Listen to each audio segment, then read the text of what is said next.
Halo semuanya, perkenalkan saya Nabila Hairunisa dan selamat menyaksikan video singkat dari saya. Dokter, iya kenapa? Tolongin kucing saya dong. Iya kenapa? Muntah-muntah sampai kejang-kejang. Muntah-muntah? Kejang-kejang? Iya, tolongin dok, tolongin please. Oke, tenang. Saya punya obat ya. Ini obatnya. Ih, ini obat apaan sih dok? Kok nggak ada label BPOM-nya? Tenang aja, ini obat racikan saya sendiri. Ini udah pasti bisa, nggak perlu diuji BPOM, pasti manjur. Ini kamu tenang aja. Oke, tenang. Pasti saya tolongin. Saya punya obatnya. Apa tuh dok? Ini. Ini obat apaan? Kok nggak ada label BPOM-nya sih dok? Iya, ini mah obat racikan saya sendiri. Ini udah pasti manjur buat kucingnya. Yang bener dong. Bener. Saya percaya nih. Percaya sama saya. Saya dokter hewan.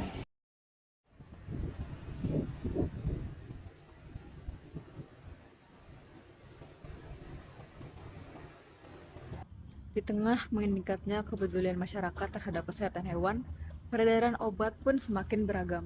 Tapi nggak semuanya itu aman dan melewati proses yang seharusnya.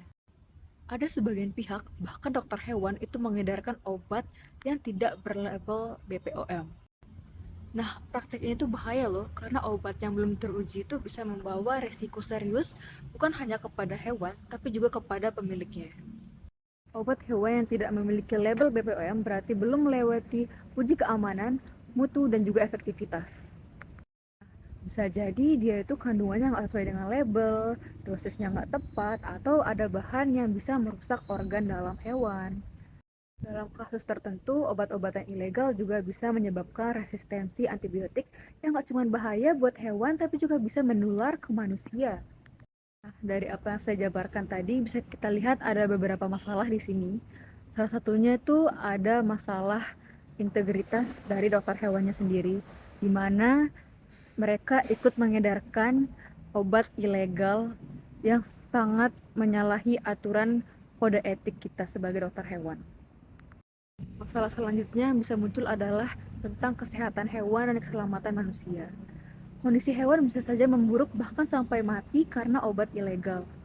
Ini juga mempertajam resiko terkena zoonosis.